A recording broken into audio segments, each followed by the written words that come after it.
Ayun mga idol, nakikita nyo tong bike na to. Andito na naman tayo kay Zen Bike Philippines at malapit na po tayong mag 20k subscriber po. Pag nag 20k subscriber na po tayo, ito po yung magiging mapapanalunan niya. Bike from Zen Bike Philippines. Ayan. Ano to Tricross, magaan lang siya. Hybrid bike, Miata. Aluminum. Alloy frame po yan mga idol. So konting-konti na lang at para maabot na natin yung 20k, saka na po natin paparapol dito po mismo kay Zen Bike Philippines.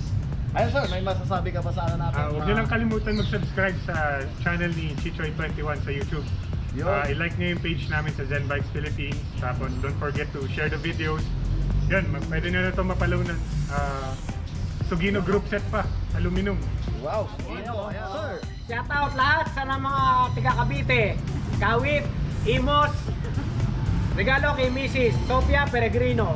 Yun! Dito kayo, Zen Bike. Zen Bike Philippines. Ito, mabuhay. Zen Bike Philippines tayo. Mini Velo, ayan, kay Idol. Idol, maraming salamat. Maraming salamat. Shoutout kay Jad Castro, kapadya ko tuwing umaga. Subscribe kayo kay Chichoy21, tapos punta na kayo sa Zen Bikes sa BF Resort. Yun, maraming salamat mga idol.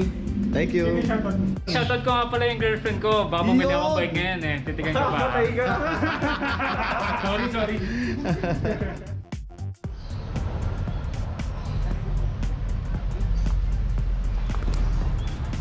What's up mga idol? Magandang araw po sa inyo lahat. Andito na naman tayo. 2021 update natin ngayon dito kay Zen Bike Philippines dito po sa Las Piñas.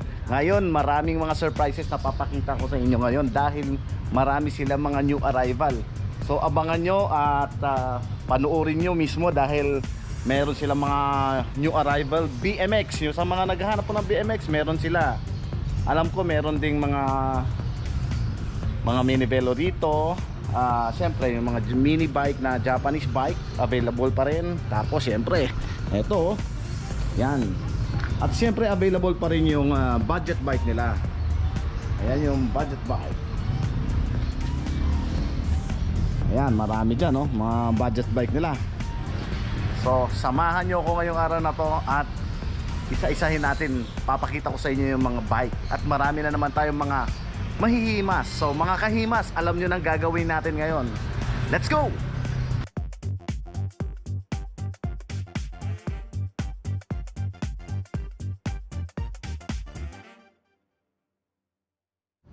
Okay, may mga available pa silang mini velo dito. Ayan. Ang presyo nila sa mini velo nila dito 8K. Ayan. Weekend bikes, itong kulay dilaw na yan. Size 20 po yan mga idol. Ayan, weekend bikes, makinis pa. Alloy frame alloy frame. Ito alloy din to. Ito lang. Hindi, lahat nga pala itong mga mini velo nila alloy. Ayan. Saab. Ang presyo lang nila dyan sa mini velo 8K po. Di cambio, naka 6 speed pare-pareho. Ayan. Size 20 nga pala yung gulong nila. Kung mapapansin nyo mga idol, halos naka V-brake lahat. Ayan, V-brake sa harapan, ganun din sa likuran. Yan yung available nilang mini velo ngayon. Uy, eto mini velo, ang ganda. MD20 Centurion. Ayan Centurion mga idol. Ayan. Ang ganda nitong na to.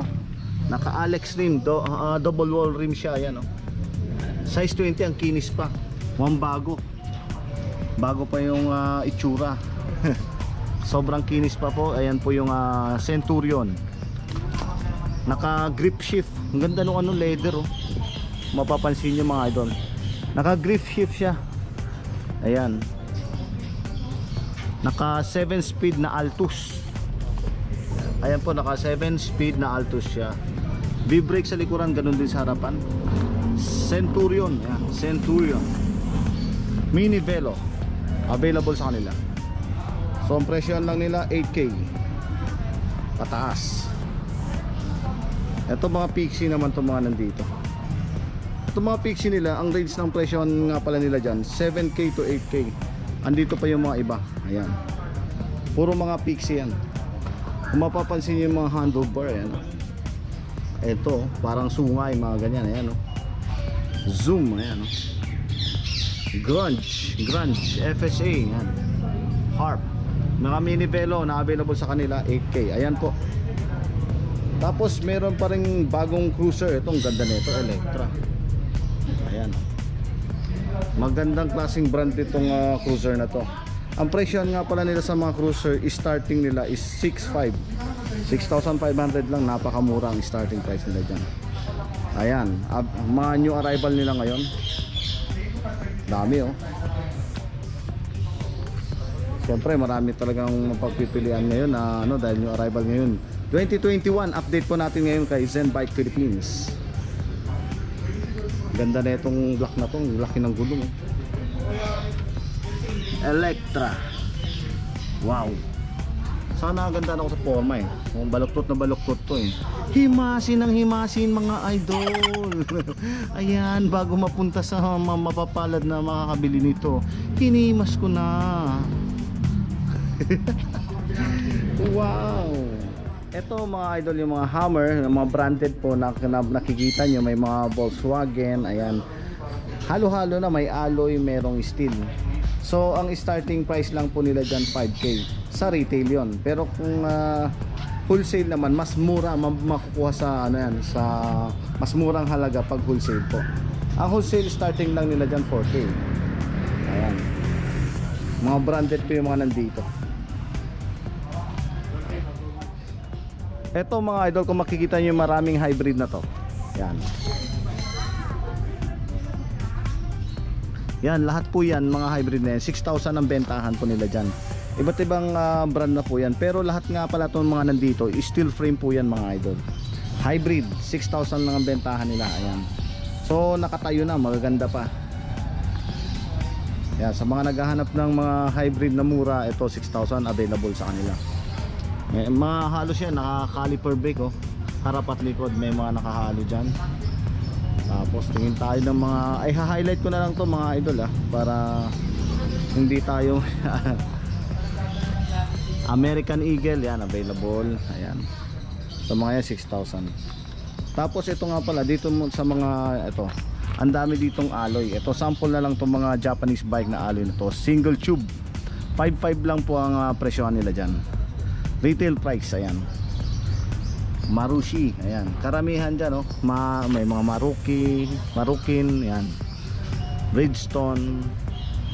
Ayan, ang bentahan po nila dyan 5,500. Alloy po yan, mga single tube. Matitibay po yan, may mga carrier na yan. Ayan. So mga idol, ito nga pala yung update natin, kay Zen Bike Philippines. At syempre, yung mga Japanese bike nila, ito. Ang range lang ng price nila dito 3,000 to 4,000. Ayan. May makambyo, single, yung iba naka single speed, mga ganon. So ang presyo nga pala nila dyan, ayan, nagre-range lang po yan ng 3,000 to 4K po. Tapos siya nga pala dito sa mga folding bike na to, mga steel frame, ayan. Ang presyo nila dyan, ganon din po, 3,000 to 4,000 po. Ayan. Papakita na lang ako ng mga sample. Ito Marushi. Ayan. Size 20, may cambio na siya. Ayan, 6 speed pero naka Shimano na yan. Ayan. Roxy, steel frame nga pala to mga yan. Ang dami rin. Yan po yung mga new arrival nila. So pakapyaw tayo dito. Ito Aroma Makinis Himasin. Ayan, mga folding bike po nila. Ganon din yung mga price nila dito, yung mga Japanese bike. Ito, mini bike ang tawag dito. Mga mini Jap bike, ganon din ang presyo nila. Pareho na rin dito sa folding bike po. So maraming new arrival sila ngayon.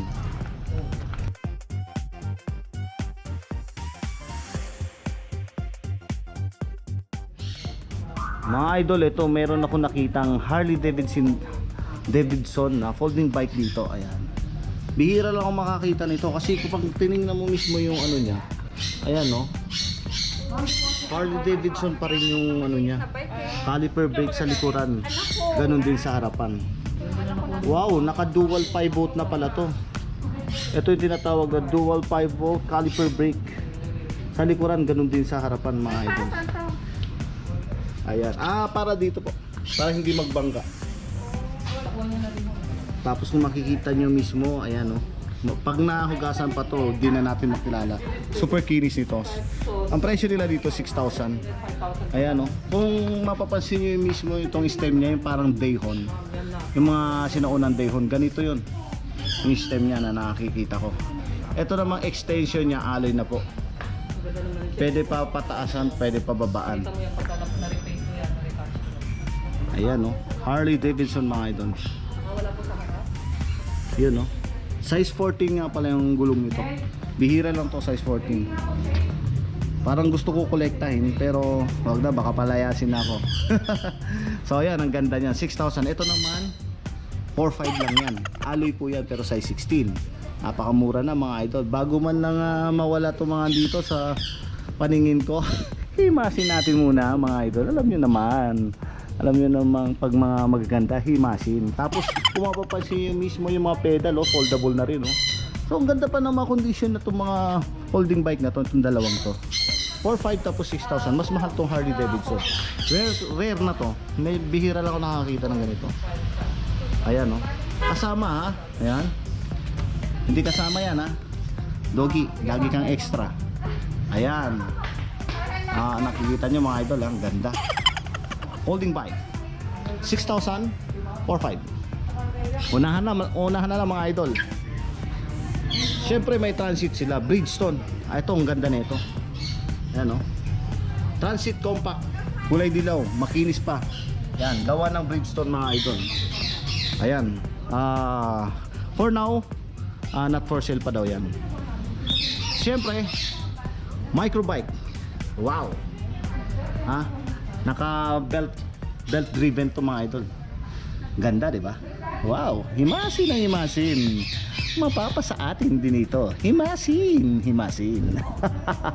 Wow, rare na to. Alam nyo ba mga idol, itong microbike na ito 1980s po yan. 1980s. Ganda. Yun.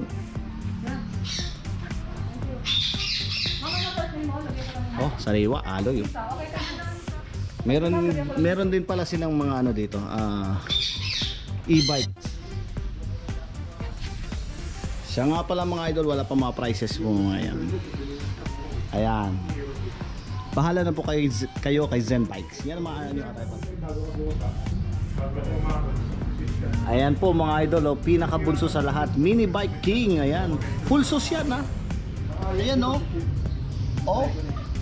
Yan, napakalaki ng sprocket. Yun. Full sus. Ganda.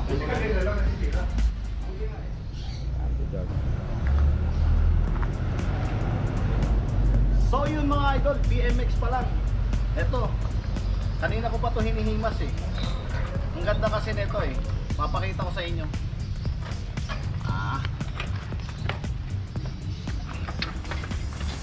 Ay Ito, BMX. Ayan o. Ito makikita nyo, himasin natin muna. Ayan po. Ayan o, diba? Ang liit nung crank, kakaiba. May design pa yung mga niya, mismong rim. Ayan ang design ng rim niya o. Yun, ganda. Yun o. Kitang kita. Ayos. Sa akin ba? Ayos. Ito mga idol, sa mga naghahanap po ng mga BMX, ang presyo lang nila dyan, nagre-range lang po sila sa 4,000 to 6,000 po ang presyo nila dyan. Ayan, nakita mo may kambal Kambal. Ayan. Parehong doppelganger pero naka-rotor na sila Gaganda ng mga naka-rotor BMX mga idol, ayan. Available nga pala dito kay Zen Bike Philippines. 2021 update po natin sa kanila. Ito dito ko nagandahan, grabe. Itong na to, RS Bikes. Ayan. RS Bikes steel frame. Kalimitan naman sa mga steel frame po lahat yan. Napakaliit ng crank Ayan. Maliit lang yung crank niya mga idol. Alloy to, alloy. Kaya Tapos napansin ko lang napakaliit din itong niya, sprocket sa likuran. sprocket. Ayan, size 20 mga idol. Himasin ang himasin yan bago mapunta doon sa magaling magpalipad ng bike. Ayan, tingnan natin kung gumagana yung mga preno ha. Uy, gumagana mga idol oh. Ayan oh. Humihila-hila pa, pwede. Hanggang dito sa likuran no. Meron pang isang maganda rito. Ito to. Yan, maganda rin tong Dragonfly DFX BMX po yan. Napakaganda po niyan mga idol. Sa hubs pa lang oh. Ayan. Mapapansin niyo yung hubs niya. Steel frame nga mga idol. Ayan oh, ang ganda. Tingnan natin ha. Voxon hubs. Tapos napansin ko lang itong ano niya, naka Alex rim. Ayan oh. Alex rim. Maganda, pero napansin ko mga idol akala nyo kalawang yan, hindi po kalawang yan. Design mismo nitong ano niya, frame niya. Kasi ito, ano to naka ano na siya parang pinalabas mismo yung kalawang. Mapapansin nyo sa ano niya, ayan. Ganyan talaga design nito. Kakaiba yung design niya. Yung ano niya, yan yung crank niya, ganda, maganda siya oh. Alloy.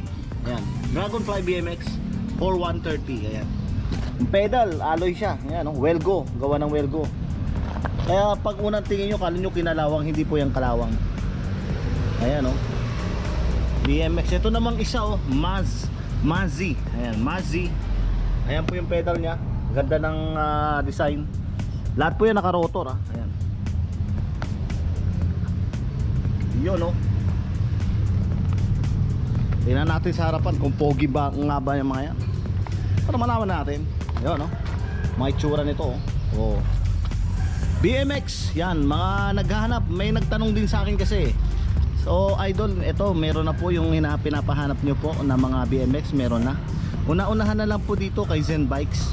Ang range lang nga lang po ng mga BMX nila 4,000 to 6,000 lang po. Ayan oh. Ito, panalong panalo to. Ars bike. Yung BMX.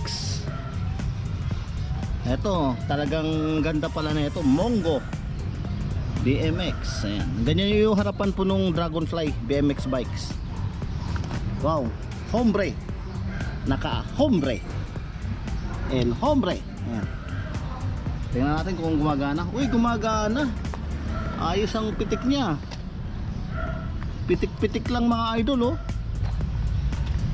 Ito masyado mataas yung ano niya. Orig. Ayan, naka-rotor Orig. Pero ang ganda na to. Tektro brake. Tingnan natin yung preno. Ang tigas. Pero siya nga pala mga idol, lahat po ng mga bike nila bago nga pala nila yan ano, i-release sa mga nakabili po, sa mga wholesale. Inaayos po nila lahat yan. Kondisyon na po yung mga bike nila. So okay na okay. Ganun pa rin mga idol. Ito, pinapa-highlight ko pa rin sa inyo to. Si Bicycle, ayan, si Bicycle available po rin sa kanila sa halagang 7,500. Ayan, mura-mura po yan. Ayan, ang dami yan oh. Ayan, mga road bike. Ito na lang yung mga natira dito. 8K to 12K ang prices nila dyan. Starting 8K. Mura na po yung mga idol oh. Bridgestone oh. Nakasora nga pala to. Pero hindi siya naka STI. Yung shifter niya dito nakalagay. Ayan. Tapos naka caliper brake sa harapan, ganoon din sa likuran. Tapos alloy rim 700C. Ayan. Doppelganger, ayan, ganun din. Mga road bike nila. Ito 701 ano to. And design, ayan. Available po sa kanila to. Road bike siya pero pag nakita mo dito, kakaiba. Ayan. Mga 8,000 daw yung mga presyo ng mga ganyan, mga ordinary road bike daw. Available sa kanila. Ayan. Sa road bike naman, ang pinakamura dyan nasa 8K lang. Pero pag medyo branded na po yan, so magkakaiba pa yung presyo niyan. May mga 12K pataas pagdating po sa mga branded. Yung iba dyan naka STI. Lalo na to, old school na road bike to. Ayan oh, Katakura Silk. Napaka ano medyo ano, nakaka-Campagnolo po mismo to. Ayan, Campagnolo na yan. Pati yung mismong headset, Campagnolo. Yan. Pearl 7, yung itong stem niya mismo. Iaano ko lang. Etong ano na to kaya, itong silk na to. Siya nga pala mga idol. So wala pang price to. Talagang mukhang pwede pa i-restore yata to na may-ari. So pinapahapyaw ko lang po sa inyo para magkaroon po ng mga ideas. Ayan, ganun. Naka-silk, himasin ang himasin. Naka-caliper brake nga pala to mga idol, oh. Dura Ace, ayan. Dura Ace, himasin. Wow, Dura Ace din, pati itong ano niya, brake lever mismo. Grabe naman to. Parang halos lahat. Walang panapon sa mga naka ano dito. Yung fork niya mga idol, naka 501 Reynolds. Ayan, fork pa lang yan ha. So hanip, ang ganda. Yung hubs nga pala to mga idol, Campagnolo record nakalagay. Ayan. So detalyado dinidetail ko na lang po. Tapos yung Super Champion made in France. Ayan. So yun po yung nakalagay mismo dun sa ano niya, sa rim. Yung rim nito naka-tubeless nga pala to mga idol So ang size nito nasa 700C to. Tansya ko yan mga idol. Katakura Silk. Yan, Shimano Dura Ace din siya. Ayan, Shimano Dura Ace. Grabe, ang ganda ng mga design Hanet, silk. Detalyado pa to mga idol. Pati yung seat post niya, alloy. Ayan. Ito yung pinakalumang upuan. Pero good condition pa. Faded lang siya pero good condition mga idol. Ayan, silk. Naka-Dura Ace, ayan. Ay, Sugino crankset. Ito. Saka ang ganda pa nitong pedal niya Made in Japan. MKS made in Japan. Ayan. Pro Ace ang nakalagay dito. Ayan, Pro Ace. Pedal pa lang po yan mga idol. And then ito, ganda pa ng crane. Shimano crane ang nakalagay. Yan, Shimano crane. Detalyado. 5 speed lang to mga idol. Naka 2 by 5 speed. Ganda ng niya, ng RD. Himasin ang himasin. Ngayon ko lang to nakita. Diyos ko puday. Puday daw. Sorry. Ayan Campagnolo yung hubs. Hanip naman. Campagnolo. Grabe. Aloy. Sawang-sawa na ako himas mga idol. Siyempre Ayan silk pa lang yan. Pahapyaw ko sa inyo mga idol. Itsura pa lang, nakakabusog na. Siyempre may Panasonic din dito. Wala pa po mga price to mga idol. Siyempre itong Panasonic naman 105 straight Yon, 105 caliper brake, harap at likod. Wow, alloy yung niya, drop bar. Kapareho na ito yung drop bar nitong nito. Yun nga lang, medyo na kinakalawang na yung quick release niya. Ayan. So siya nga pala mga idol, itong mga pinapakita kong to, wala pang price to. Ayan, naka Mavic 700C. Yan, Mavic po yan mga idol. 105 po nga pala yung hub niya. Harap at likod 105, Panasonic. Caliper brake ganun, harap at likod 105 din. Ganun din yung shifter niya 105. Lahat 105 na. So yun Ganda na itong road bike na to. Dalawang to. Old school. Ito, 25,000 Merida. Mountain bike 29er sa mga naghahanap. Okay, spec tayo dito. Bike check, bike check. Naka 3x combo shifter mga idol. Ayan. 8 speed combo shifter. Okay. Tapos yung ano niya, in speed. Nung una ko nakita nga pala tong Merida na to, akala ko gawa rito eh. Pero to galing Japan talaga to. Ayan. Crossway na bricks. 29er na ano. Ayan yung forma nyo. Nakita nyo yung forma oh. Pogi oh. Yan, 29er po yan mga idol. Mountain bike. Naka-lockout na to sa fork niya mismo. Ayan, yung fork. Yan, alloy. Naka-quando hub na oh. Ayan oh, mechanical disc brake sa harap. Ganon din sa likuran. Kung mapapansin nyo mismo yung rim niya na alloy din na double wall. Ayan, 29er po mga idol. Yung gulong niya naka CST na siya. CST tires.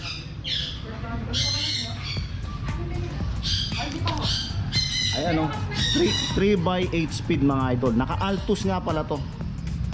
Ayan. Wow, Merida original seat post. Ganon din yung saddle niya, original pa rin na ano, saddle ng Merida. Wow. Maraming salamat sa panonood ng aking update vlog 2021 po dito kay Zen Bike Philippines. Pag meron po kayong mga katanungan, please inquire na lang po sa kanila. Yung address nila ilalagay ko na lang sa phone number mismo doon sa description ng ating vlog. Maraming salamat, mabuhay, keep safe.